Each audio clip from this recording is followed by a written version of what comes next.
तुम्हारे द्वारा जो सम्यक दृष्टि है, जिसकी दृष्टि सम्यक है,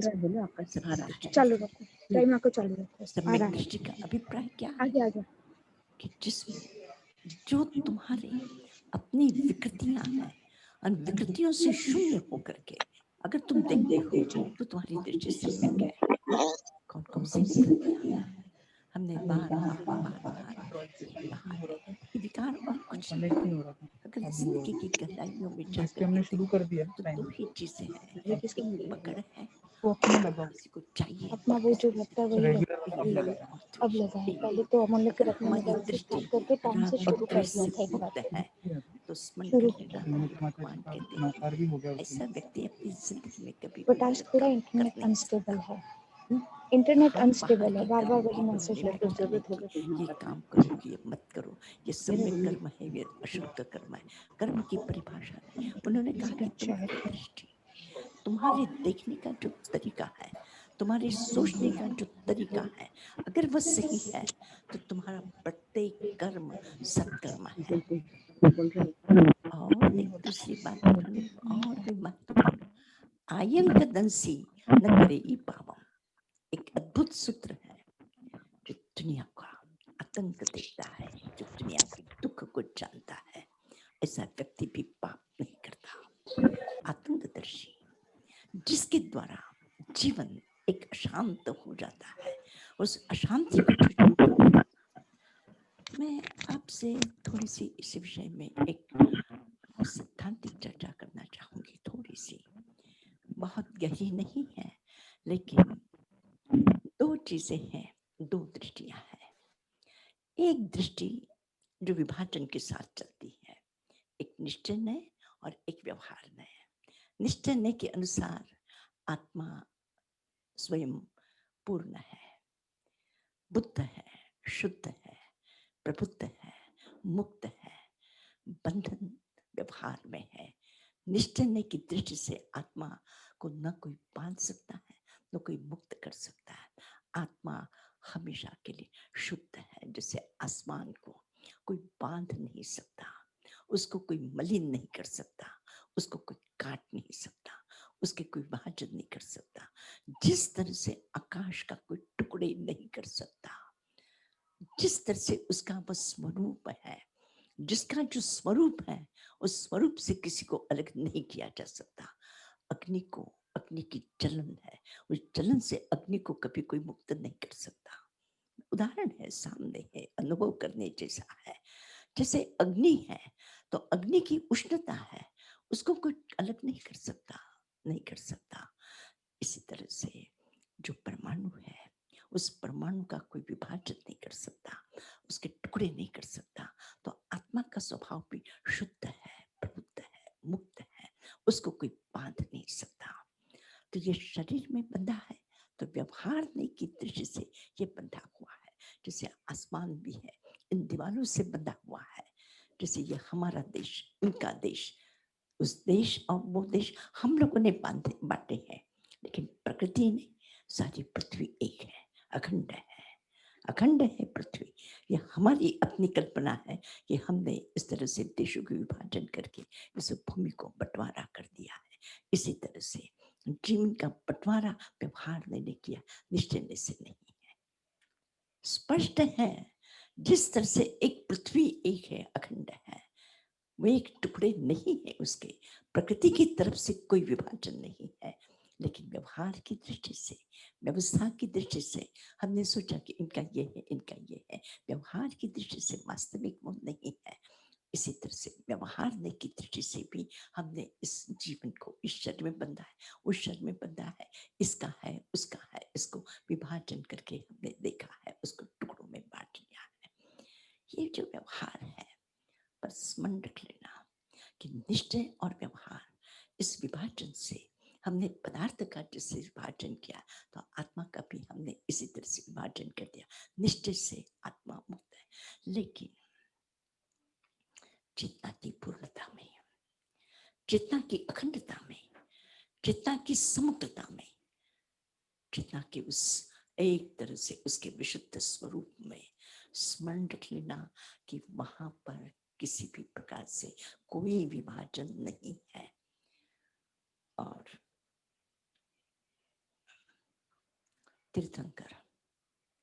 तीर्थंकर एक चैतन्य की पूर्ण पराकाष्ठा में उनकी आत्मा है।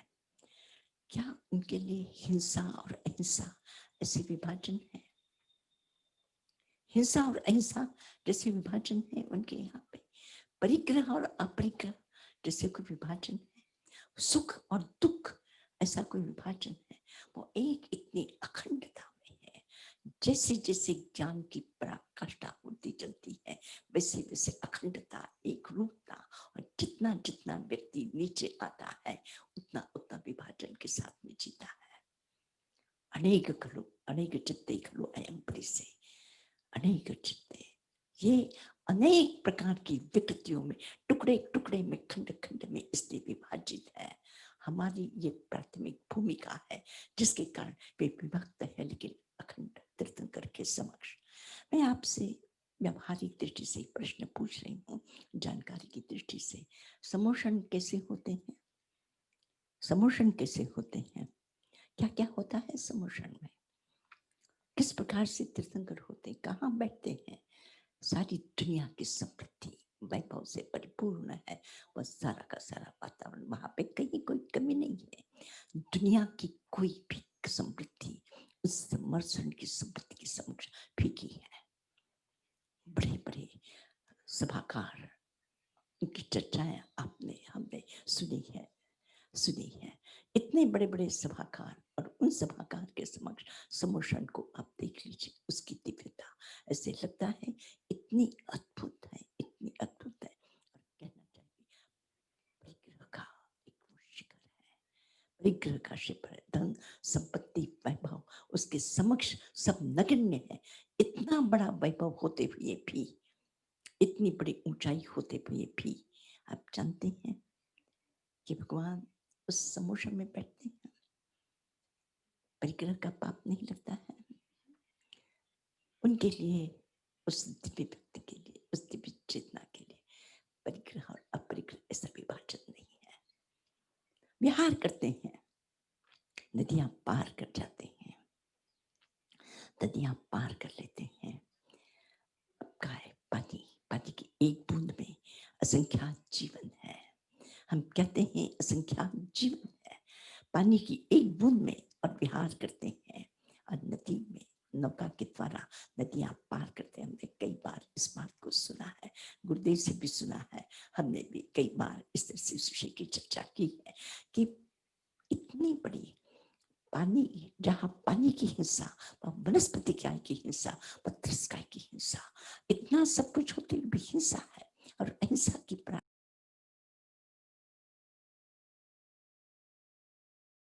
सुख और दुख, इतनी भयंकर वेदना के समय में भी भगवान को कोई फर्क नहीं है। और इसी प्रकार से संपूर्ण इतनी संघ शासन, इतना सब प्रशंसा का वातावरण, तमाम सुविधाएं, बस सब कुछ है। और दुनिया भर के सुख तीर्थंकर के सुख के समक्ष छूटे। इतना बड़ा सुख होते हुए भी सुख और दुख में वह एक व्यक्ति इतना समान हो जाता है, एक रूप। जब वो अखंडता आती है तो समझ लेना वह दिव्यता की परिपूर्णता है। जब तक विभाजन है तब तक संसार है। निश्चय और व्यवहार के विभाजन कहाँ है? हमारे पास में। इसलिए हम कहते हैं ये इसका ये है, उसका वो है। और इसलिए अनेक एक तरह से आयंकदर्शी, जिसने संसार के समग्र दुखों को जान लिया है, उसे व्यक्ति के द्वारा कभी पाप होता नहीं है। आतंक का अर्थ क्या है? सम्मत तो हमें समझ में आया है, लेकिन आतंक किसे कहते हैं? आतंकदर्शी किसे कहते हैं? आतंकदर्शी का जो एक सरल सीधा अर्थ है कि दुनिया के दुख को जो जानता है, और दुनिया के दुखों को जो दृष्टा है। और स्मरण रख लेना, जो दृष्टा है वो कर्ता नहीं होता, दृष्टा कर्ता नहीं होता। जो कर्ता होता है वो अलग है, और जो दृष्टा होता है वो अलग है। भोक्ता होता है वह अलग है, और दृष्टा होता है वो अलग है। देख लेना, कर्ता, भोक्ता, दृष्टा, ज्ञाता। ज्ञाता है, एक ज्ञाता है, एक दृष्टा है, और एक भोक्ता है, और एक कर्ता है। हम उस आतंक के, उस संसार की पीड़ा के, उसको भोगते हैं, हम पीड़ा भोगते हैं। तो भगवान कहते हैं जब भोगोगे तो उलझ जाओगे, उलझ जाओगे। अगर दृष्टा बनोगे तो वो उस व्यक्ति के द्वारा जीवन में कभी भी कोई अशुभ कर्म, अशुभ भाव, उसकी मलिनता उसके जीवन के साथ में आ नहीं सकती। चलिए, छोटा सा रास्ता है दृष्टा। कर्ता के लिए तो करना है। मैंने बार बार कहा है कि हमेशा विकृतियों का एक बहुत बड़ा जाल बुनना होता है, बहुत बड़ा जाल बुनना होता है, बहुत बड़ी मेहनत करनी होती है, लेकिन शांत रहना है, विकृत होना है, क्रोध में आना है, घृणा में आना है, वैमनस्य करना है, लड़ाई करना है, झगड़ा करना है, संघर्ष करना है, उसके लिए बहुत मेहनत करनी होती। और शांत रहने के लिए, दृष्टा बनने के लिए इतना सरल, और एक भगवान का मार्ग, बहुत सरल मार्ग सरलता से आपके समक्ष रख दिया है। इतना सरल, इतना सीधा, इतना आसान मार्ग है कि बस दृष्टा बन जाओ। दृष्टा बन जाओगे, उससे अपने आप को अंदर में मत डाल दो। दृष्टा बन जाओगे तो तुम्हारे द्वारा कोई भी अशुभ कर्म नहीं होगा। और स्मरण रख लेना, जो व्यक्ति पाप नहीं करता है, उसका स्वाभाविक रूप से पुण्य की खेती अपने आप पनपती है। और फिर वो जहाँ भी जाएगा, जैसे भी चलेगा, जो भी करेगा, उसके लिए एक संपूर्ण वातावरण, एक अनुकूलता में परिवर्तित होगा। एक व्यक्ति चलता है, सारी सुविधाएं उसे उपलब्ध हो जाती है। एक व्यक्ति सोचता है, उसके अनुसार काम हो जाता है। एक व्यक्ति किसी को कहता है, उसके अनुसार वो सारा घटित हो जाता है। और एक व्यक्ति सारी जिंदगी लगा देता है, मेहनत करता रहता है, थकता रहता है, मैंने तो उससे जितना काम किया, मैंने उतना ही काम किया। इतना काम करने के बाद में भी मेरे कुछ फल हाथ में नहीं आता, और उसके क्यों आता है? बस वही है, उसने पुण्य की बीज जहां वहां बोए हैं, आतंक पैदा नहीं किया है। उसने अगर बोया है तो बस एक अकर्ता भाव से अपने आसपास के अपने आप पुण्य का वातावरण खड़ा हो जाता है, पुण्य का वातावरण उपस्थित हो जाता है। इसलिए मैं आपसे कहना चाहती हूँ कि कितना सरल है, कितना सरल है ये, कि आयंक दंसी न करे पावम। जो आतंक दर्शे, जो संसार की इस पीड़ा को जो जान लेता है, जान करके जानता है, उसमें न सम्मिलित होता है, न कर्तृत्व की बुद्धि रखता है, न भोक्तृत्व की मैं उस आतंक का भोग करने वाला हूँ कि मुझे भोगना पड़ता है। मैं नहीं भोगता हूँ, मैं तो शुद्ध हूँ, मैं इस आतंक का भोगता हो ही नहीं सकता। मैं कुछ होता हूँ तो मैं ज्ञाता हो सकता हूँ या दृष्टा हो सकता हूँ, मैं जानने वाला हो सकता हूँ या मैं देखने वाला हो सकता हूँ। इससे ज्यादा और कुछ नहीं हो सकता। आइए, एक बहुत ही सुंदर आगे कहा कि अनेक चित्ते खलु अयम परिसे। क्यों मनुष्य एकाग्र नहीं हो पाता? एकाग्र नहीं हो पाता कि अनेक चित्ते, अनेक चित्ते का अर्थ है हमारा मन। एक तो हमारा जीवन है, कर्म है, क्रिया है, एक प्रवृत्तियां है, इसको हम अच्छी तरह से जानते हैं, क्रिया है। दूसरा हमारा भाव है, हमें अच्छा लगता है, बुरा लगता है, ये हमारा मित्र है, ये मेरा मित्र नहीं है। इस प्रकार के अलग अलग भाव होते हैं। ये मेरा धर्म है, ये अधर्म है। इस प्रकार की अलग अलग भावनाएं जीवन के साथ में होते हैं। भावनाएं भिन्न है, और इसी प्रकार से प्रवृत्तियां, कि हम ये करते हैं, वो करते हैं, प्रवृत्तियां हैं, भाव है। और तीसरी चीजें कौन सी है हमारे पास में? कौन सा है? मन। मन है, मन है, भाव है, जो इमोशंस जिसे हम कहते हैं, करुणा है, प्रेम है, दया है, ये सारे इमोशन से भाव है।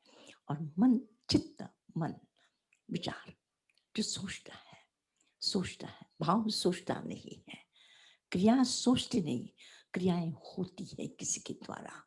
विचार होते हैं, वो करता है, विचार करता है। स्मरण के भाव होता है, प्रेम में व्यक्ति करता नहीं है, वो होता है।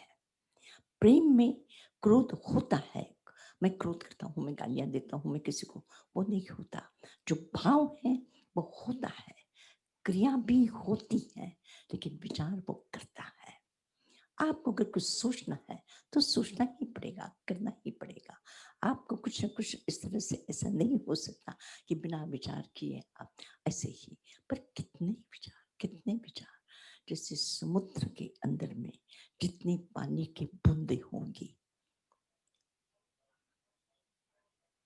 और हमारे मन कितने होंगे, टुकड़े टुकड़े टुकड़े टुकड़े, कितने विचार। सुबह से शाम तक एक व्यक्ति अपने विचार को भी गिनती कर सकता है क्या? सुबह से शाम तक मेरे मन में कितने विचार आए? क्या मनुष्य अपने विचारों की गिनती कर सकता है? कितने कितने विचार आए हैं? नहीं आते। तो स्मरण रख लेना कि जैसे विचारों की एक धारा है कि मैं एक छोटी सी बात के लिए मैं इसको छोड़ता हूँ, मैं इसको छोड़ता हूँ, इसका मैं त्याग करता हूँ, इसका मैं उपयोग करता हूँ। मैं सोचती हूँ ये जो कर्तृत्व है यह एक तरह से स्वप्न है, स्वप्न है। और कोई एक व्यक्ति आकर के सुबह के, आज तो मैंने नींद में एक सपना देखा था और उस सपने का मैंने त्याग कर दिया, मिच्छा में तो सपने का त्याग कर दिया, सपने का त्याग किया, सपने का त्याग किया। कभी किसी ने सुना है ऐसा कि कोई व्यक्ति कहता हो कि मैंने स्वप्न का त्याग कर दिया, स्वप्न का त्याग किया है? कभी होता है ऐसा? स्वप्न का त्याग नहीं होता, वो तो स्वप्न का त्याग अपने आप हो जाता है। हम भी इसी तरह से हमारे जीवन में भी हम इसी तरह से सोचते हैं कि मैंने ये छोड़ दिया, वो कर लिया, वो ऐसा हो गया।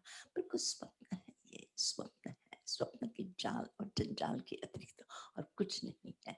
तो एक तरह से इस प्रकार से,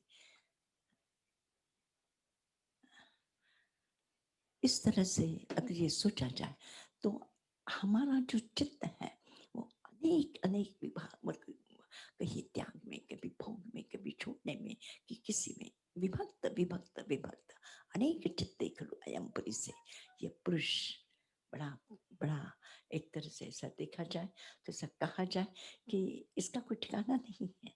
कभी कभी ये शांति से बैठ नहीं पाता। सुनते हैं, कितने शब्द याद रख पाते हैं, कितना अर्थ समझ पाते हैं, कितना ग्रहण रह पाता है, रह जाता है, कितना याद रह जाता है। और सबसे बड़ी बात है, सबसे बड़ी बात है, अच्छी चीजें जल्दी याद नहीं रह जाती। कौन सी चीजें, कौन सी चीजें मन को हमेशा पकड़ती रहती है? कौन सी चीजें, कौन सी चीजें? मैं स्वयं अपनी बात कहती हूँ कि कौन सी चीजें याद रह जाती है, वो छोड़ती नहीं पीछा। हम एक अच्छा इतना वातावरण देख करके आए, अच्छी बात सुन करके आए, निश्चित रूप से उस समय में मन आह्लादित हो जाता है। पर अगर कहीं गलत बात हो जाए, कहीं किसी का स्वास्थ्य खराब हो जाए, कहीं किसी की सूचना मिल जाए, तो मन विचलित हो जाता है, विफल हो जाता है, वो जल्दी से दिमाग में से निकलता नहीं। यहाँ से आते हुए इतनी सुंदर चीज, लेकिन कभी कोई ऐसी बात किसी के स्वास्थ्य के संबंध में अगर कोई चर्चा हो गई है तो मन विचलित हो जाता है। ये जो है, अनेक चित्त हो करके भी, अनेक विचारों का जाल जंजाल होते हुए भी जो दुख पैदा करता है वो गहरा चला जाता है, और जो सुख पैदा करता है वो क्या हो जाता है, वो जान। अनेक चित्तों की हालत क्या कितनी विचित्र है। हमारा चित्त है, सारी चीजें तो और किसी की हो सकती है, और चीजें तो किसी की हो सकती, पर ये जो हमारा मन है, चेतना से जुड़ा हुआ वो जो मन है, वो किसका है? वो आपका अपना है। लेकिन अपना ही मन, कभी कोई दुख की, विषाद की दुर्घटना हो जाती है तो वह मन को बहुत गहराई तक वो छू जाती है, स्पर्श कर जाती है, गहरे तक उतर जाती है। वो जल्दी से जीवन को छोड़ना नहीं चाहती, पर जो अच्छी चीजें होती हैं ऐसे ही निकल जाती है। हम क्या चाहते हैं? हम सुख चाहते हैं या दुख चाहते हैं? आतंकदर्शी का अर्थ है, आतंकदर्शी हमारे द्वारा ये जो आतंक पैदा किया जा रहा है, उस आतंक को देखो। तुम स्वयं अपने आप को, तुम अपने आप को पीड़ित करते हो, तुम स्वयं को करते हो। और इसीलिए मैंने कहा कि देखो कि जो इनसे परे है, इनसे परे है, जिसने उस निश्चय को एक समग्रता से अच्छी तरह से जान लिया है।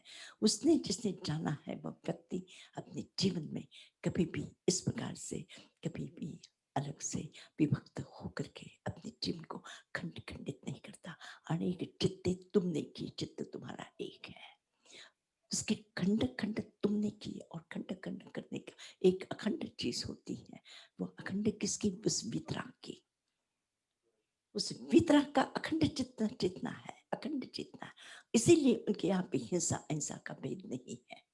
हिंसा और अहिंसा का भेद हमारे लिए है, चतमस्त हमारे लिए है, लेकिन उस अनंत ज्ञानी के लिए न परिग्रह और अपरिग्रह का भेद इसलिए भेद है हमारे लिए कि हमने अनेक चित्त, हमने चित्त को विभक्त कर दिया, इसलिए हमारे परिग्रह और अपरिग्रह का भेद है। लेकिन उस ज्ञानी के लिए उसका एक चित्त है, इसलिए उसके यहाँ पे परिग्रह और अपरिग्रह का भेद नहीं, हिंसा और अहिंसा का भेद नहीं है, न रात दिन का फर्क है, कहीं कोई न अंधकार और प्रकाश का कोई अंतर है हमारे लिए है, क्योंकि हमारी चित्त अनेक है, अनेक है। बहुत सूक्ष्म चीज है, बहुत सूक्ष्म चीज है। कभी कभी हम वहां पे व्याख्या कर बैठते, भाई द्रव्य हिंसा और भाव हिंसा। हम छोटे बचकाने उत्तर खोजते हैं कि भगवान को तो भाव हिंसा नहीं है, इसलिए द्रव्य हिंसा नहीं होती। हम न जाने कौन से कहाँ से तर्क निकालते। लेकिन अगर ऐसा देखा जाए, जिसकी अखंड चेतना है, जिसकी चेतना अखंड है, जो खंड खंड में नहीं है, जिसने अपने जीवन को अलग अलग उस पर सतह पर अलग अलग परतों पे टुकड़े टुकड़े में नहीं फैला दिया है, वो एक अखंड है।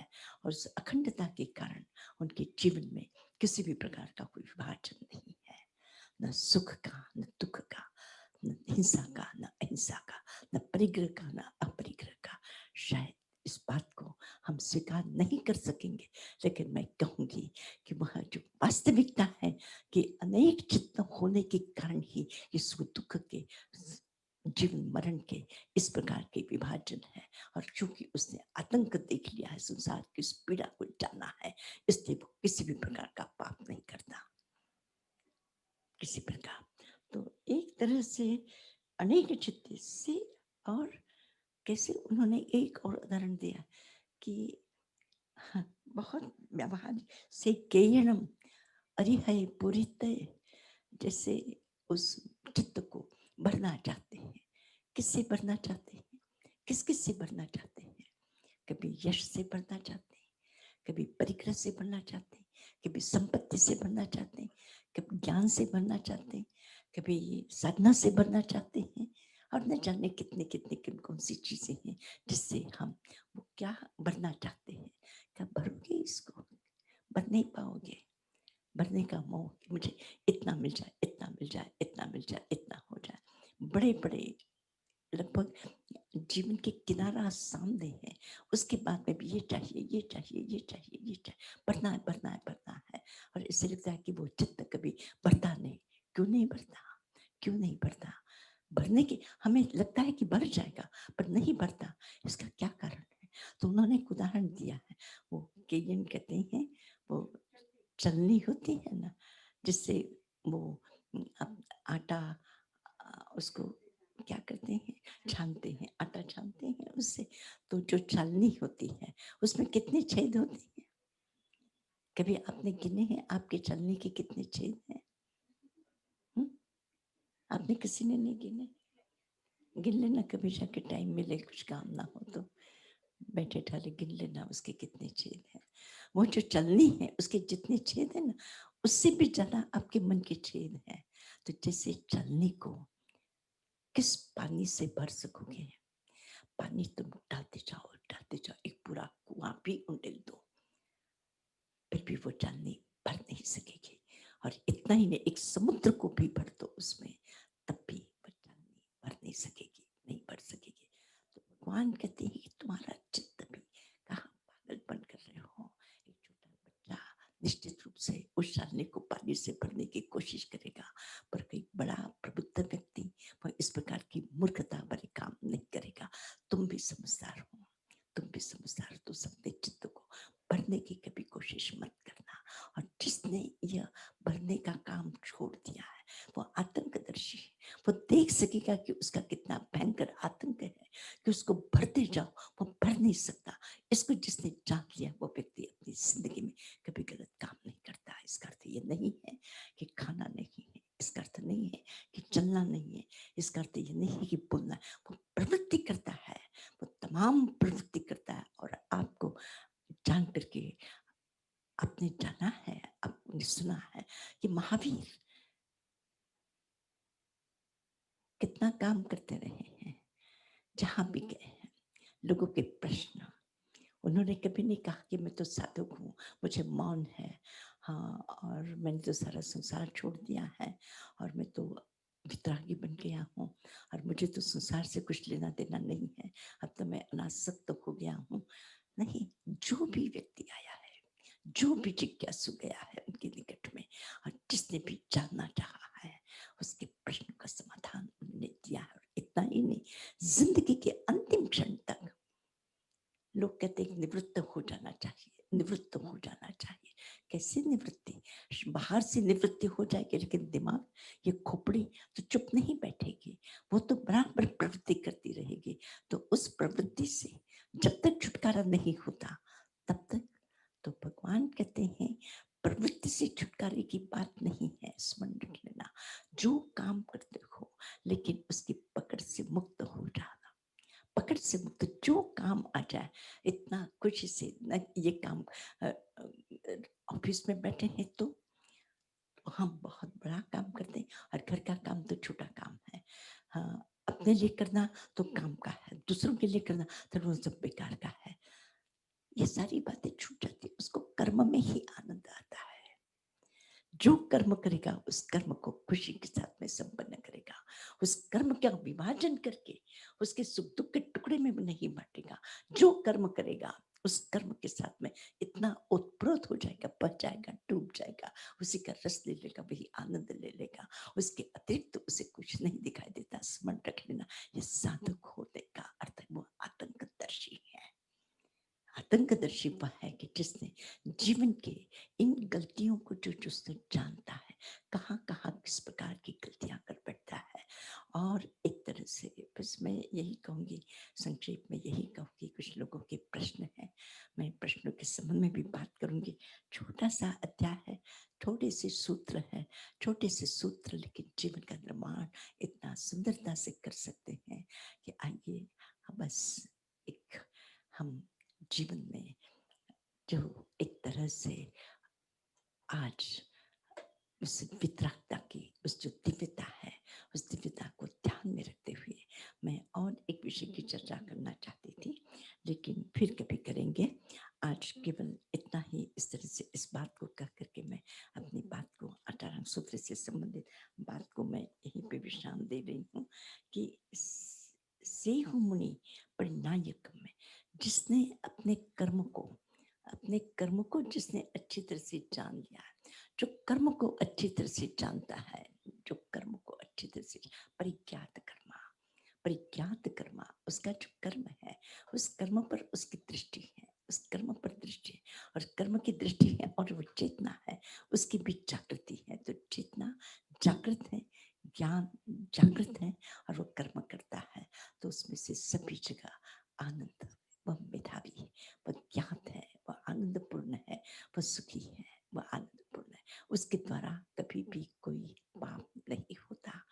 तो एक तरह से महत्वपूर्ण अध्याय है ये 18 सूत्र का तृतीय अध्याय, कि जीवन में शीत और उष्ण, ठंडे और गर्म अनुभव तो होंगे ही। शीतोष्णी इस अध्ययन का अध्ययन, शीतोष्णी करता है कि ठंडे और गर्म, उल्टे और सुलटे, अच्छे और बुरे, सर्दी और गर्मी, ये तो आते रहेंगे, आएंगे ही, इसमें कभी भी कोई बदल नहीं सकता। पर इतना सब कुछ विभक्त होते हुए भी जो अपने आप को इन सब से अलग रख सकता है, बस वही व्यक्ति अपने जीवन में सुखी हो सकता है। सुखी कोई दूसरा व्यक्ति आकर के नहीं करेगा, कोई सुख ला करके देगा नहीं, कोई सुख ला करके देगा नहीं, कहीं रखा हुआ नहीं है कि जिसको जमीन में से खोद करके निकालोगे, या कहीं खजाने में छिपा नहीं पड़ा है उसको तुम कर लोगे। कि तुम्हारा अपना श्रम, अपना ज्ञान, अपनी समझ, उसी के द्वारा वे सुख की चाबियां खुलती है, वो सुख के खजाने खुलते हैं, वो आपके पास है।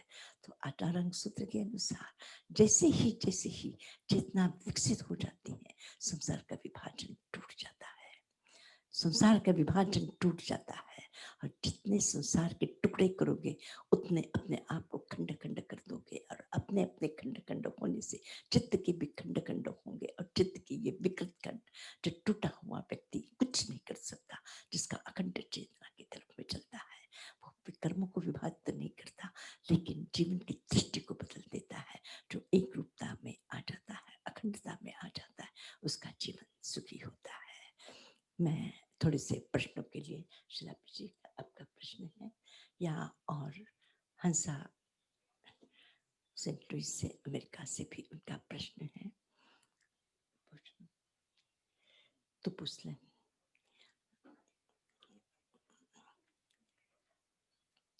शिलापी जी का एक प्रश्न है, नहीं पूछ ले।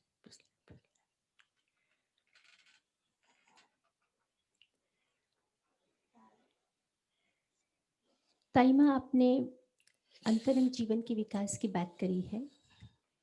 मेरा प्रश्न है कि अंतरंग जगत में एक भाव है और एक विचार है, तो भाव और विचार में क्या अंतर पड़ता है, और अंतस प्रगति में किसका ज्यादा महत्व है, भाव या विचार?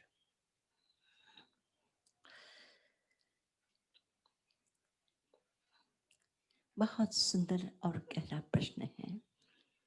सबसे पहले भाव की संबंध में हम जाने कि भाव किसे कहते हैं और विचार क्या है। इसके दो एक रेखा खींच लें कि किसी भाव कहते हैं और किसी विचार कहते हैं। स्मरण रख लेना, भाव स्वयं प्रकट होता है और विचार करना होता है। भाव जो है वो अपने आप, आपने देखा होगा, विचार पूर्वक आप क्रोध कर सकेंगे, विचार पूर्वक आप कभी किसी के साथ में ऐसी कोई गलत बात कर सकेंगे, विचार के साथ बहुत कम होगा ऐसी चीजें। जब होता है तो जो एक्साइटमेंट में जो स्थितियां पैदा होती, वो भाव जगत की चीजें हैं, वो भाव जगत की हैं। और विचार एक बौद्धिक है, ज्ञान पूर्वक है, चिंतन पूर्वक है विचार। तो विचार और भाव, तो इस जीवन के लिए दोनों का बहुत बड़ा महत्व है, बड़ा महत्व है। हम एक्साइटमेंट में निश्चित रूप से गलत विचारों की तरफ में हम चलेंगे। एक्साइटमेंट, जब भी कभी मैंने पिछली बार में कहा कि उत्तेजना जिंदगी की सबसे बड़ी विकृति है, सबसे बड़ी विकृति है उत्तेजना, एक्साइटमेंट। एक्साइटमेंट में हम बहुत गलत काम कर बैठते हैं, तो वह उसका तो जो भाव है वह बहुत शक्ति से पैदा होता है, बड़ी ताकत के साथ भाव पैदा होता है। एक बार कोई विचार आ जाए तो सारी दुनिया उसके लिए शून्य हो जाती है। लेकिन जब विचार जगत में होगा, वो प्रोस एंड कॉन्स, ये करना ठीक है, ये नहीं करना ठीक है, वह उसका ज्ञान पूर्वक है, ज्ञान पूर्वक है, चिंतन पूर्वक है। और अगर मैं सिद्धांत की दृष्टि से कहना चाहूंगी कि भाव है वो मोहनी कर्म का अक्षरक्षम है, और चिंतन है वो ज्ञानावन कर्म का अक्षरक्षम है। ये दो चीजें हैं। ज्ञानावरण वह एक चिंतन से आता है, एक विचार से आता है। अब जैसे 18 अंग सूत्र है, ये कौन सा है, ये किस तरह का, ये विचार जगत से कि हम भगवान के लिए कहा कि भगवान जहाँ परिग्रह और अपरिग्रह के भेद टूट गए हैं, हिंसा और अहिंसा के भेद टूट गए हैं, ये शब्द भी हमारे लिए शायद नए हो सकते हैं कि जहाँ हिंसा और अहिंसा के भेद टूट जाए, जहाँ अखंडता हो जाए, और उसके बिना कि वो द्रव्य हिंसा करने के लिए तीर्थंकर राजी होंगे, तीर्थंकर राजी होंगे द्रव्य हिंसा के लिए कि पानी में बैठेंगे और उस सोने के सिंहासन पर जाकर के बैठ जाएंगे। उनकी दृष्टि से वो भेद ही टूट गया है, उनका भेद ही टूट गया। ये जो भाव जगत, वो भाव जगत पूर्णता से है। ज्ञानावरण उसकी सीमा है, चित्त के विचार की सीमा है, और जो भाव जगत की जो शुद्धि, परिपक्वता, सुंदरता, श्रेष्ठता आ जाती है, वो स्थायित्व के साथ है। इसलिए भाव जगत का भी बहुत ज्यादा प्रभाव है, बहुत ज्यादा। लेकिन उसके लिए हमें 2 ही चीजें आवश्यक है कि भाव जगत इधर उधर न हो जाए, ज्यादा विकृत न हो जाए। इसलिए एक्साइटमेंट को रोकना है, कषाय को रोकना है, कषाय को रोकना। और जब हम कषाय को रोकेंगे तो हमारा भाव जगत निश्चित रूप से शुद्ध और ज्यादा पवित्र होकर के हमको सही रास्ता वो बता देगा भाव जगत से। तो एक संक्षेप में कि भाव जगत का भी बहुत बड़ा महत्व है, बहुत बड़ा महत्व है। लेकिन प्राथमिक रूप से हम विचार जगत से भाव जगत की तरफ में जाएंगे, क्योंकि पहले उतनी ऊंचाई तक हम ना पहुंच सके। तो ऐसी परिस्थिति में हम एक बहुत नीचे से विचार जगत से, इन शास्त्रों के माध्यम से, ये विचार जगत की पवित्रता के लिए है। ये जो अष्टांग सूत्र हैं, इसके जो शब्द हैं, ये शब्द विचार जगत की पवित्रता से आगे चलते चलते भाव जगत की तरफ में आपकी यात्रा होगी। तो दोनों की ही बहुत बड़ी उपयोगिता है, विचार की भी और भाव की भी। बहुत सुंदर प्रश्न है। और कोई आपका प्रश्न? देख ले, हंसा का उसने कहा कि मैंने भेजा है प्रश्न। और आपका कोई प्रश्न? आज थोड़ा सा विषय, थोड़ा सा माँ, बोलो बोलो हर्षा। મથણ વંદામીમાં આપણે આ અનેક ચિત્ત આપે જે કીધું એ જ છે કે જે આતંકદર્શી એનો બીજો પર્યાયવાચી શબ્દ છે આ? નહીં.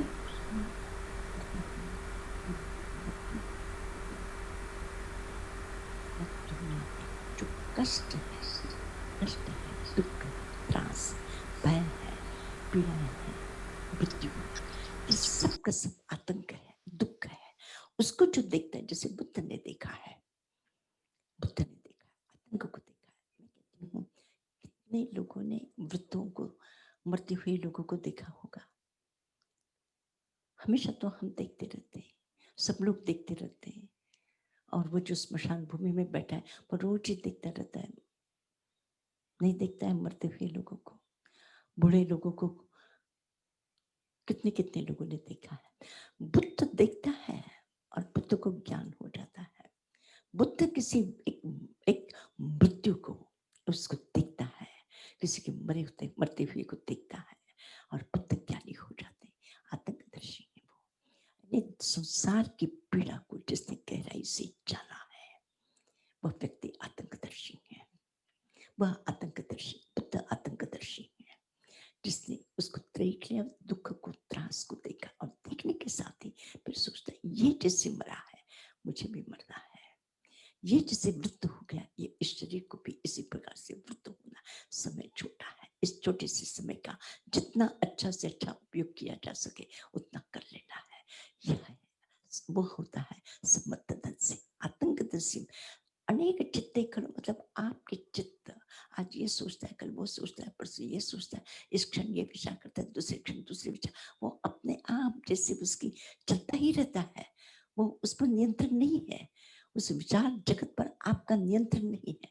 भाव जगत पर भी थोड़ा बहुत नियंत्रण कर लेंगे, लेकिन विचार पर हमेशा वो गति गति चलता रहता है। जैसे शरीर है, तो शरीर, जैसे मैंने पिछली बार में कहा था कि शरीर जो है अपनी विकृतियों को वो अपने पास रखना नहीं चाहता, निकाल देता है, फेंक देता है। लेकिन जो चित्त है वो विकृतियों को समेट करके रखता है। अगर ये शरीर हमारे चित्त के अधीन होता तो आज हमने क्या खाया है? खीर खाई है, क्या खाया है? हलवा खाया है, या बादाम खाई है, च्यवनप्राश खाया है। तो अभी खाया है तो उसको संभाल के रख दो, उसको कहाँ बाहर निकालते? खीर खाया है, पूरी खाई है, और न जाने कितनी कितनी मिष्टान, मुझे नाम भी याद नहीं आते हैं। तो इतनी इतनी मिठाइयाँ खा ली है, तब उसको क्या बाहर फेंकने के लिए हमने खाया है? अगर अच्छा है कि शरीर आपके नियंत्रण में नहीं है, तो आप पता नहीं उसके सारे कोठार भर लेते हैं अंदर में, सारे दूध के भी और मलाई के भी और घी के भी और बादाम के भी और अच्छी अच्छी चीज़ों के सारे कोठार भर लेते हैं। अच्छा है शरीर आपके शरीर आपके अधीन में नहीं, वो शरीर अपनी स्वतंत्र निर्णय करता है, लेकिन चित्त सब इकट्ठा करके रखता है, उसके इकट्ठा करना ही करना है, उसे इकट्ठा करना ही करना है। शरीर इतना इकट्ठा नहीं कर पाता, शरीर की अपनी सीमा है, उसको जितना चाहिए वो जितना नहीं होता, इनकार कर देता है, लेकिन चित्त ऐसा नहीं करता। तो हमारी जो चित्त की जो स्थितियां है बड़ी विचित्र है, बड़ी विचित्र है। तो चित्त पर नियंत्रण करना बहुत मुश्किल है, बहुत मुश्किल है। तो आतंकदर्शी एक अलग चीज है कि जो बुद्ध ने देखा है आतंक को, महावीर ने देखा है आतंक को, वे आतंकदर्शी हैं कि एक बार देख लिया और देख करके छोड़ नहीं दिया है, उसकी गहराइयों में उतर करके उसके अर्थ को, उसके मर्म को, उसके जीवन के अनुभव को जानने की उसमें से उसने कोशिश की है। और एक तो इसे रोज उठ करके देखते हैं, रोज उठ करके इसको जाता हुआ देखते हैं, मरता हुआ देखते हैं, दुख में देखते हैं, अपराध करते हुए देखते हैं, फिर भी हमें कोई फर्क ही नहीं पड़ता है, फर्क नहीं पड़ता। हम उस गहराई तक नहीं जाते, जो गहराई में जाकर के उस पीड़ा को जानता है वो आतंकदर्शी है, वो आतंकदर्शी है, वो आतंकदर्शी है। बहुत सुंदर रचा, बहुत सुंदर। हाँ हाँ, बोलो।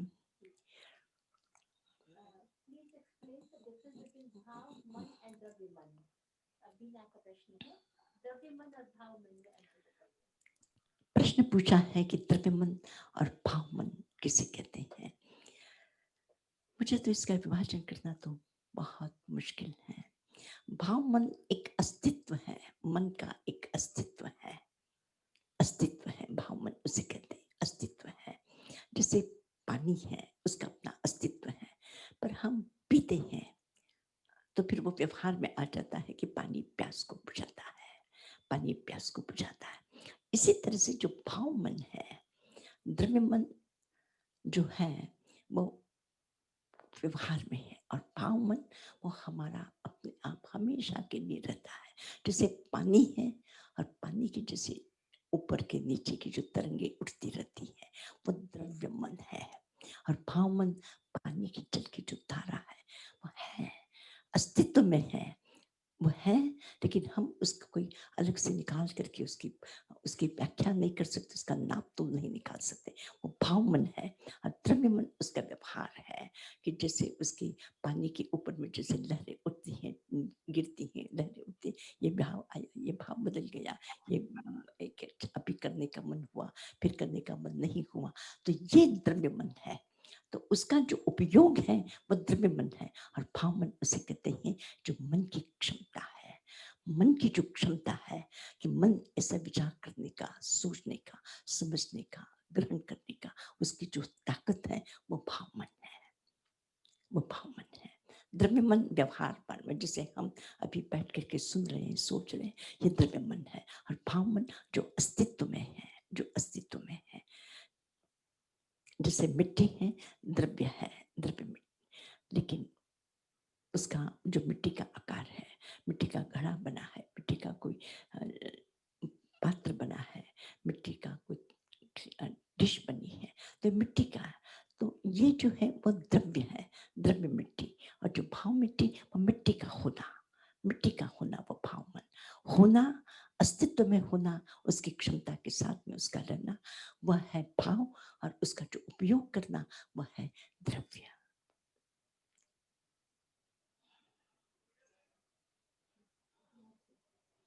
बहुत सुंदर, बहुत अच्छा। इतने दिनों के बाद में भी अटारंग सूत्र के प्रति आप सबका जो इतना प्रेम और लगाव है, उन सबके लिए आप सबको बहुत बहुत धन्यवाद। और आपके द्वारा ही ये अटारंग सूत्र जैसे और बहुत सारे लोग हैं जो समय के कारण, समय के अलग होने के कारण, या कभी सुबह ज़्यादा होती है, कभी जो अमेरिका में बैठे हैं, लंदन में बैठे, उनके लिए थोड़ा सा समय अलग पड़ जाता है, तो अलग अलग समय में सुनते हैं। लेकिन अठारंग सूत्र के विषय में आसान नहीं है इसको सुनना, और मैं कहती हूँ कि आज आप जहाँ हिंसा और अहिंसा का भेद मिट जाए, ये एक ऐसा सूत्र है कि शायद इन शब्दों को आप और हम पहली बार सुन रहे हैं, पहली बार यशा जी भी कह रहे हैं कि पहली बार सुन रहे कि जहाँ हिंसा और अहिंसा का भेद जहाँ समाप्त हो जाए, जहाँ भेद समाप्त हो जाए, इतनी अखंडता आ जाए और अनेक चित्ते हम टुकड़ों में बटे, और वहाँ इतनी अखंडता है कि जहाँ पे परिग्रह और अपरिग्रह का भेद समाप्त हो गया, वह है आतंकदर्शी, और हम है अनेक चित्ते, हम है विवाह। इसलिए हम हर चीज को टुकड़े टुकड़े करके देखना चाहते हैं, और जितनी जितनी साधना के ऊपर में व्यक्ति चला जाएगा, अखंडता की तरफ में बढ़ता चला जाएगा। टुकड़ों में संसार है और अखंडता में निर्वाण है, मोक्ष है, सुख है। और हम भी देखते हैं जितने हम काटने की कोशिश करेंगे, टुकड़े करेंगे, उतने दुखी होंगे। जितना हम एक करने की कोशिश करेंगे, उतने ही हम सुखी बनेंगे। हमारा भी एक अनुभव है। बहुत सुंदर और बहुत अच्छा। एक और प्रश्न है। हाँ, जीव and ajeev are different. How do the two atma and dehe stay together? जीव और अजीब are different. जीव और अजीब दोनों अलग है. So how do the two आत्मा and देह stay together? मतलब आत्मा और देह साथ में कैसे रहते हैं? जीव और अजीब तो दो अलग चीजें हैं. तो बिना का प्रश्न है, तो दोनों साथ में कैसे रहते हैं? जी हाँ, अभी ये जैसे एक आपका हॉल है, कमरा है, इसमें आकाश रहता है कि नहीं रहता है? ऐसा मारो प्रश्न, अच्छा सगळा प्रश्न वाचे से विचार करो. आकाश रहता है कि नहीं इस मकान में? आकाश रहता है, हाँ? आकाश रहता है, आकाश में प्रकाश रहता है, आकाश में प्रकाश रहता है। तो आकाश में प्रकाश मतलब कितनी गजब की बात है। इस आकाश में अंधकार, इस आकाश में सुगंध, इस आकाश में शब्द रहते हैं। इसी प्रकार से ये शरीर के भीतर में आत्मा रह जाता है। ये द्रव्य जो है, आप फिर भी ध्यान रख लेना, रहते हैं साथ में, पर साथ में रख करके भी एक साथ मिक्स होकर के रहते हैं। आप जैसे आकाश में जो प्रकाश है, जैसे आकाश है और सूर्य की किरणें उस प्रकार आकाश में छा जाती है, आप अलग नहीं कर सकेंगे उनको। ये आकाश और ये प्रकाश आप टुकड़े करके नहीं देख सकेंगे, लेकिन आप जानते हैं कि आकाश प्रकाश भिन्न है। जब सूरज निकल जाता है, प्रकाश गायब हो जाता है, प्रकाश गायब हो जाता है। इसी तरह से शरीर और आत्मा उसी तरह से, जैसे आकाश रूपी है, प्रकाश रूपी है, समझ रहे हो? आकाश कैसे है? अरूपी है, अरूपी है, और प्रकाश तो अरूपी में रूपी रहता है, और रूपी में रूपी। जैसे प्रकाश में शब्द है, वे रूपी है, पिलकन है, तो वो रहते हैं, सुगंध भी रहती है। आकाश में सुगंध भी है, आकाश में शब्द भी है। तो जिस तरह से रूपी में रूपी भी रहते हैं, और आकाश में जो अरूपी आत्मा है, वह भी उस अरूपी के साथ में रूपी को, मतलब आत्मा प्रदेश को ग्रहण करता है। आत्मा हम कहते हैं शरीर में आत्मा, लेकिन मैं आपसे कहती हूँ शरीर तो आत्मा में रहता है। हमारा भ्रम है कि शरीर आत्मा में रहता है, शरीर में आत्मा रहता है, ऐसा नहीं है। आत्मा में शरीर रहता है। अरूपी आत्मा पुद्गल द्रव्य को ग्रहण करता है, इसलिए अरूपी जो है वो आत्मा है और रूपी पुद्गल को ग्रहण करता है। बिल्कुल एक तरह से एक ये इस यशा जी करे, ये एकदम नई बात है। और इस तरह से ये जो शरीर आत्मा को नहीं ग्रहण करता है, आत्मा शरीर को पैदा करता है। ये शरीर का निर्माण किससे हुआ है? ऐसा आत्मा ने, आत्मा के राग द्वेष के भावों में से कर्म पुद्गलों को ग्रहण करके इसने शरीर को पैदा किया है। तो शरीर को पैदा करने वाला कौन? आत्मा है। इसलिए जिस तरह से आकाश में प्रकाश रहता है, आकाश अरूपी है और प्रकाश रूपी है, इसी तरह से आत्मा में पुद्गल रहता है। और जिस तरह से पुद्गल को, प्रकाश को निकाल करके अलग करके आकाश स्वच्छ हो सकता है, इसी तरह से आत्मा प्रदेश में से कर्म पुद्गलों को अलग किया जा सकता है, वो शुद्ध बन सकता है। सैद्धांतिक चीजें थोड़ा सा वो द्रव्यान योग का विषय है, पर थोड़ा सा समझने जैसा है, समझने जैसा है, बहुत समझने जैसा है। और इसकी गहराइयाँ अगर हमारे ध्यान में आ जाए तो बस जीवन को निराश करना नहीं। और मैं फिर आपसे कहती हूँ कि धर्म आपको कर्म से विमुख नहीं करता है, धर्म आपके जीवन में निराशा नहीं लाता, धर्म आपके जीवन में आनंद लाता है। धर्म का संपूर्ण उद्देश्य सच्चित आनंद है, आनंद पैदा करना है, दुख विषाद और त्रास देने का नहीं है। लेकिन केवल वो दृष्टि देते कि यहाँ खतरा है, यहाँ खतरनाक है, ये खतरनाक मोड़ है, इससे सावधान रहो, बस इतनी सूचना देता है। वो आपको इस तरह से भयभीत नहीं करता, लेकिन दिट्टम, एक शब्द है दिट्टम भय, दिट्ट भय। तो वो कहते हैं कि दृष्ट भय, जिसने भय को दिखाता है ऐसा नहीं, दिट्ट भय। मैं एक और शब्द कर दिट्ट भय, कि जिसने उस मार्ग को जिसने अच्छी तरह से जान लिया है, वो व्यक्ति भयभीत न होकर के अच्छी तरह से वो चलता है। इसलिए भयभीत होने की दिट्ट भय नहीं, दिट्ट भय, दिट्ट भय, जिसने मार्ग को अच्छी तरह से जान लिया है। बहुत सुंदर।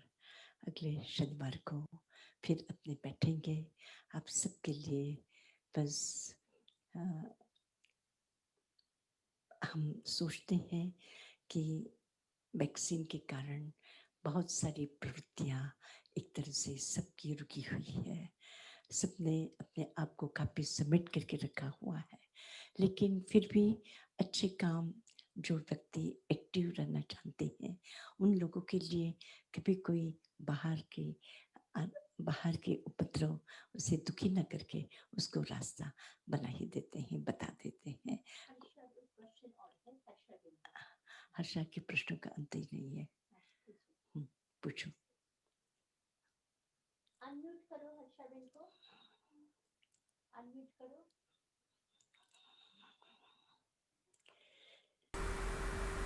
હા, થેન્ક યુ માં. આપણને એક વધારે સવાલ છે. તો જ્યારે દ્રવ્ય મનની અંદર ભાવ મન સંપૂર્ણતાથી સમાઈ જાય, એ એક સંપૂર્ણતાનું સ્ટેજ હોય ને?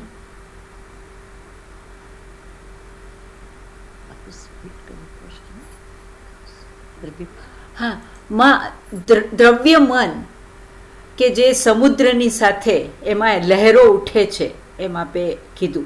તો આ જે ભાવ મન, એ જ્યારે દ્રવ્ય મનની અંદર સમાઈ જાય ત્યારે શું સંપૂર્ણતા બની શકે? પૂર્ણતા જેને કહેવાય.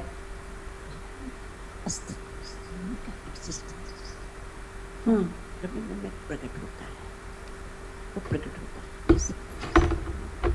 हमारे जीवन में हमारे विचार है, तो उस विचार का अस्तित्व है, लेकिन अभी आप 18 सूत्र समझ रहे हैं, सुन रहे हैं, चर्चा कर रहे हैं, उत्तर ले रहे हैं।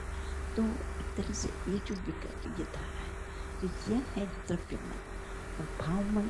जो उस द्रव्य मन के अंदर में भाव मन ही है, भाव मन, और उसके भाव मन को हम पकड़ नहीं सकेंगे, भाव मन को हम पकड़ नहीं सकेंगे। जब उसमें विचार बुदबुदा पैदा होता है तब हमको दिखाई देता है। जल के भीतर में जो बुदबुदे पैदा होते हैं, आपसे क्या कहते हैं, झाग, बुदबुदा, हाँ, परपोटा, परपोटा, परपोटा। तो पानी के भीतर में जो बुदबुदे पैदा होते हैं, हमें बुदबुदे दिखाई देते हैं। तो जो द्रव्य मन है वो चित्त तो है, पानी से ही बनता है, लेकिन जो द्रव्य मन है वो बुदबुदा है, और भाव मन वो पानी है, उसमें समाया हुआ है। बहुत अच्छा। बस आप सबके लिए आशीर्वाद है, अपना समय खूब शांति के साथ में, और जितना भी बन सकता है बस अपने चित्त की अखंडता का कोशिश करना, और संसार की पीड़ा को समझ करके अपने भीतर में उस पीड़ा को मत लाना। बस इतना ध्यान रख लेना, बस इतना ध्यान रख लेना कि बस इसी में हमारी आत्मा का कल्याण है, जीवन का कल्याण है। जीवन आनंदपूर्ण रहे, सबसे बड़ी बात। और जो आनंदपूर्ण है वह कर्मबंध कम करता है, स्मरण रख लेना। जो विषाद में है वह कर्मबंध ज्यादा करता है, जो आनंद में रहता है उसके कर्मबंध कम से कम, उसका दुख कम से कम। बस हल्के होकर के रहो, संसार का गधे की तरह भार ढोने वाले मत बनो। बस जैसे एक पक्षी होता है वह जैसे पंखों को फड़फड़ा करके आकाश में उड़ जाता है, उसी तरह से उड़ना आना चाहिए हमें। बस चंद्रवदन भाई, चंद्रा जी, बस भावना जी कलकत्ता पूरा सक्रिय है। हाँ जी, संगमित्रा जी मंगल पाठ हाँ, मंगल पाठ क्या करके फिर आपको बोलने के लिए 2 मिनट इन लोगों को मैं बोल देती हूँ कि लोगों को 2 मिनट के लिए बोलने दो, उनको अपनी बात कहने दो। नमो रंताणं, नमो सिद्धाणं, नमो आयर्याणं, नमो ओवच्छायाणं, नमो लोये सब्बसाहूणं, एसो पंचनमोक्कारो सब्ब पापप्रणाशनो, मंगलानं च सब्बेसिं परमं हवये मंगलम्। विश्वव्यापितमो हिनस्तिधरणिर्बालोऽपिकल्पाङ्कुरो, दारिद्राणि युजावलिं हरिशिशु काष्ठानि वन्देकण, पीयूषच्छलभोपिरोगनिवहं यत्पत्तथा ते विभो, मूर्तिस्फूर्तिमति सति त्रिजगति कष्टानि हर्तुं क्षमा। गिर्वाणद्रुमधेनुकुम्भमणयस्तस्याङ्गणे रिङ्गिणो देवादानवमानवाः सविनयं तस्मै हितं ध्यायेन। लक्ष्मीस्तस्य वशावशे विगुणिनां ब्रह्माण्ड संस्थायिनी श्रीचिन्तामणि पार्श्वनाथमनिशं संस्तौति योध्यायति। चत्तारिमङ्गलम् अनन्तामङ्गलं सिद्धामङ्गलं साहुमङ्गलं केवली पन्नतोदमो मङ्गलं। चत्तारि लुगुत्तमा अरहन्ता लुगुत्तमा सिद्धा लुगुत्तमा साहू लुगुत्तमा केवली पन्नतोदमो लुगुत्तमो। उत्तम है प्रभु का नाम, मंगलमय है स्मरण, पवित्र है मार्ग, उस मार्ग पर चलने की आप हम सब प्रतिज्ञा करते हैं। मैं बोलूंगी, आप सब दोहराएंगे। चत्तारि शरणं पवज्जामि, अरहन्ते शरणं पवज्जामि, सिद्धे शरणं पवज्जामि, साहू शरणं पवज्जामि, धम्मं शरणं पवज्जामि, अब्धिर्लब्धि कदम्ब कस्य तिलको निशेष सूर्यावले रापीड प्रतिबोधने गुणवताम् अग्रेश्वरो वाग्मिनां दृष्टान्तो गुरु भक्तिशाली मुनिसां मौलिस्तपस्येजुषां सर्वाश्चर्यमयो महिष्ठ समय। श्री गौतम स्थान मुदे, श्री गौतम स्थान मुदे गुरु गौतम की कृपा से सर्व मंगल कल्याण आनंद सुख शांति सौभाग्य समृद्धि शेष प्राप्त हो। मंगलमय आशीर्वाद प्रभु का, गुरु का, इस पुण्य तीर्थ भूमि का। ओम शांति शांति शांति। केम छो बधा? मजामा છો? મજામાં છો બધા? હા માં મજામાં છીએ. વંદામી આપના આશીર્વાદ.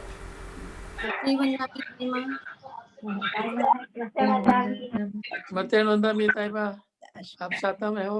હાજી નહીં તાઈ મંદામી ખૂબ ખૂબ અનુમોદના.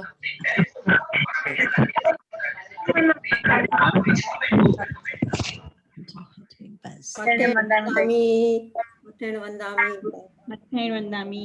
હાજી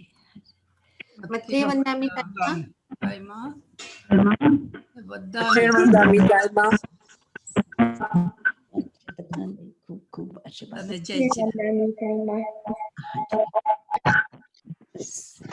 મારા જેવા વ્યક્તિઓ આચારા સાંભળે છે તો મને તો મને ખબર નથી, પરંતુ હું તો સેટરડેની રાહ જોઉં છું કે આ ટાઈમમાં કંઈક બોલવાનું. અને નિશ્ચિત રૂપે જ્યારે પણ આ શબ્દોને આપણે ખોલીએ છીએ, આ પ્રશ્ન ખોલીએ છીએ, એમાંથી કેટલાય ખુલ્લા પાના, ખુલ્લા અર્થ નીકળી આવે છે. કેટલી ખુલ્લી વાતો થઈ જાય છે. અમે પણ શનિવારની રાહ જોઈએ છીએ તાઈ મહારાજ. કે આવું થઈ શકે છે કે આ જાતના વિચારો થઈ શકે છે. બસ એક Right. શબ્દની કરામાત છે અને તમે આટલા પ્રેમથી સાંભળો છો એટલે આમાંથી નીકળી આવે છે. ધન્યવાદ. અમે તો સેટરડેની રાત જોતા હોઈએ છીએ. સેટરડે કરશું હજી ડિસેમ્બર સુધી કરશું. પછી આપણે જોઈએ જનવરીમાં કોરોના શું કરે છે. તમારા દર્શન કરાવે છે તાઈમારા. આપણે એક સાથે ભગવાન તમારા દર્શન કરાવે છે અમને એના જો કાઢી શકીએ તો આપણે જરૂર કાઢશું. જરૂર કાઢશું. આટલી તો આપણે જે છે અઠવાડિયામાં એક સપ્તાહ આપણા માટે, આપણા દુનિયા માટે તો આટલો ટાઈમ આપણે આપીએ છીએ, આપણા માટે 1 કલાક આપણે કાઢશું તો નિશ્ચિત રૂપથી પછી સૂત્ર બધા કેટલા બધા સૂત્રો, કેટલા બધા શાસ્ત્રો, એકથી એક પ્રતિક છે, એકથી એક પ્રતિક છે અને એનામાંથી કમસે કમ આપણા નાના કર્મનો ક્ષેત્ર તો થશે જ, આપણે એક સારા વિચારો તો થશે જ, એકાદ વખત તો આપણને લાગશે જ કે આપણે આપણું તથ્ય નથી કરવું, ભૂલમાંથી સુધરવાનું એ કોણ ટાસ્ક આપશે? ભગવાન સિવાય કોઈ બીજા કહે તો આપણે વિદ્રોહી બનીશું. તમે બહુ ગુસ્સો આવે છે તો તરત જ કહેશો તમને કે ગુસ્સો નથી આવતો, તમે ગુસ્સો કરી નાખશો. ભગવાન કહે છે કે ગુસ્સો આપણા માટે બરાબર નથી, આપણા માટે બરાબર નથી. તો પછી આપણે ભગવાનની શબ્દોના માટે આપણા મનમાં અહોભાવ જાગે છે અને એ અહોભાવથી આપણે સુધરવાનો આપણે અવસર મળે છે. તો આટલો સુંદર ચાન્સ આપણા જિંદગી મળતો હોય તો આપણે બરાબર એનો લાભ લઈ લેવો જોઈએ. ગીતાબેન છે બરાબર, ગીતાબેન સ્મિતા ભાગરેજા બરાબર,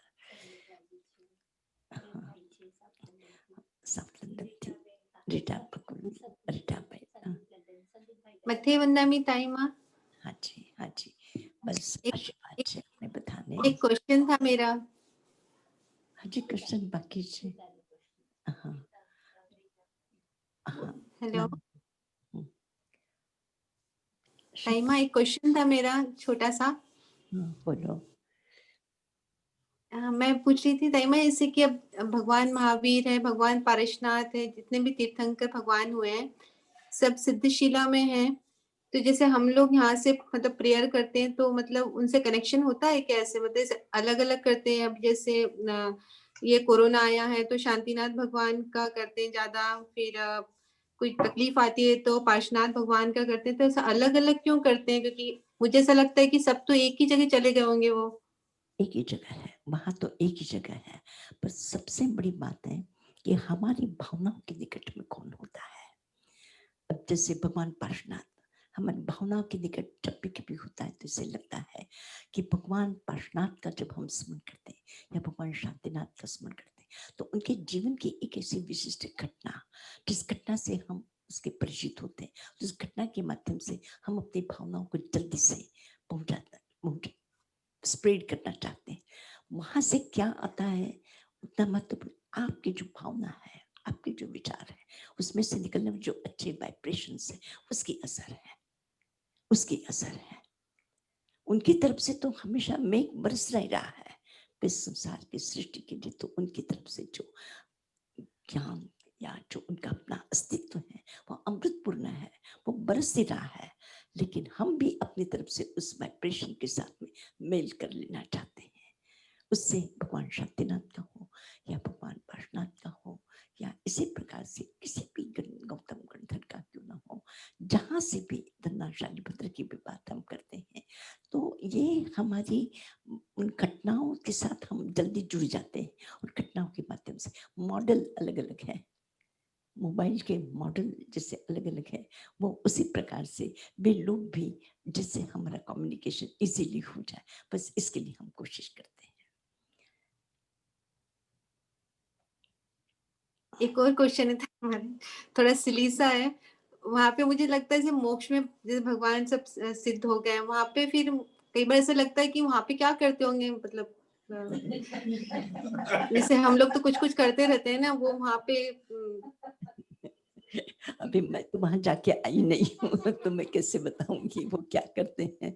लेकिन अपने इतना समझ सकते हैं, इतना जरूर विचार कर सकते हैं कि जो उनकी बात तो जाने दो, लेकिन जो व्यक्ति ध्यान में आ जाते हैं, एकाग्र हो जाते हैं, वो क्या करते हैं, वो क्या करते हैं।